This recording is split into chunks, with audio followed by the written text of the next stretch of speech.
1 ఎకరాకి అదనంగా సాగునీరు ఇవ్వలేదని ప్రతి ప్రాజెక్టు దగ్గరికి వెళ్ళి మన అధ్యక్షులు వారు డీటెయిల్గా డిస్కస్ చేశారు. ఇవన్నీ చూసిన తర్వాత పిచ్చి పట్టింది జగన్మోహన్ రెడ్డికి, పిచ్చి పరాకాష్ఠకు చేరింది.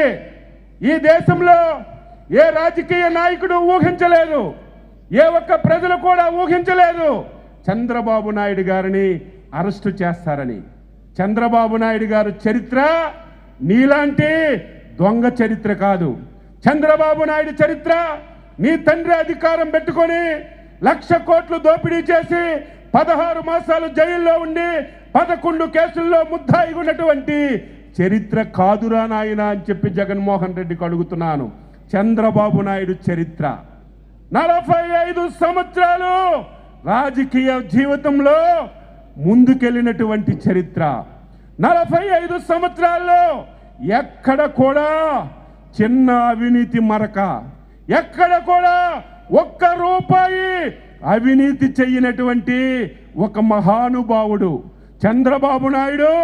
మా పార్టీకి అధ్యక్షుడు కాదు. చంద్రబాబు నాయుడు ఈ రాష్ట్రానికి, దేశానికి ఒక సంపద అని చెప్పి అచ్చెన్నాయుడిగా నేను చెప్పడం కాదు, తెలుగు జాతి చెప్తుంది. దేశంలో ఏ రాజకీయ పార్టీకి అడిగినా, ఏ నాయకుడికి అడిగినా చంద్రబాబు నాయుడు లాంటి వాళ్ళు ఈ దేశానికి అవసరమని ప్రతి ఒక్కరూ చెప్పుతున్నటువంటి తరుణంలో నీ పుచ్చి ముదిరి, నీ పిచ్చి పరాకాష్ఠకు చేరి మా నాయకుడిని అక్రమంగా అరెస్టు చేశావు. అడిగాం, జగన్మోహన్ రెడ్డి ఎందుకు అరెస్టు చేశావు? మేం చేసిన తప్పేంటి?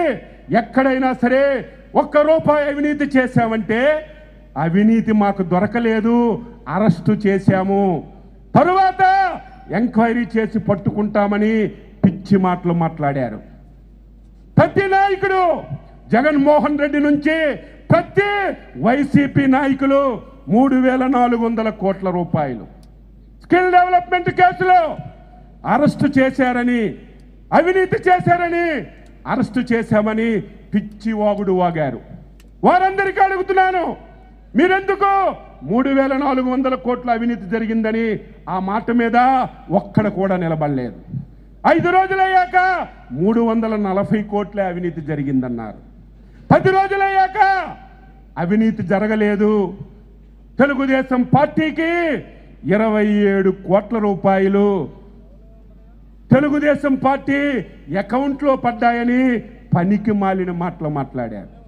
చివరికి అది కూడా చూస్తే తెలుగుదేశం పార్టీ నీలాగా అవినీతి పార్టీ కాదురా.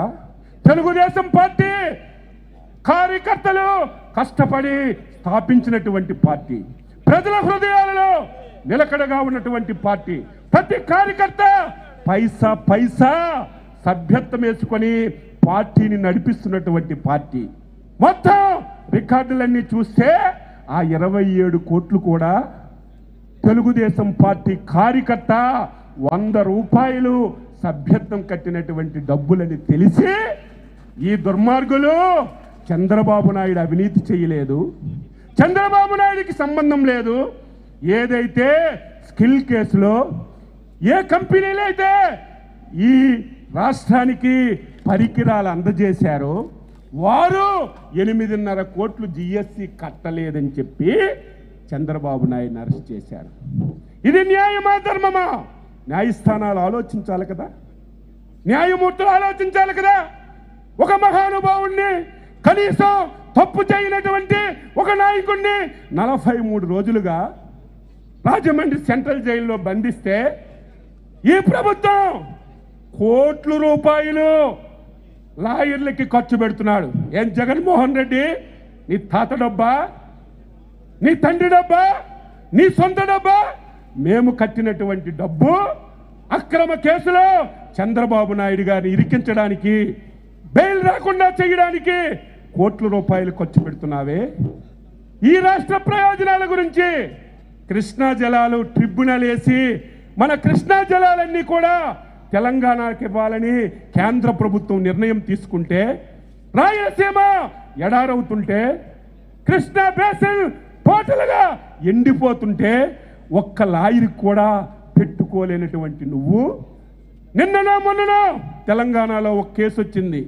మన రాష్ట్రానికి విద్యుత్ శాఖకి 6,000 కోట్లు తెలంగాణ నుంచి రావాలి.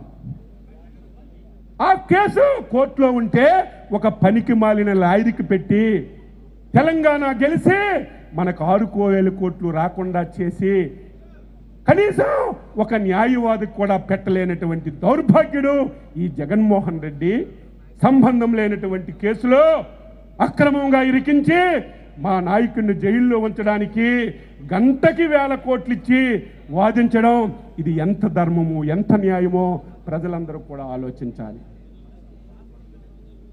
అయినా సరే మనందరం భయపడవలసిన పరిస్థితి లేదు.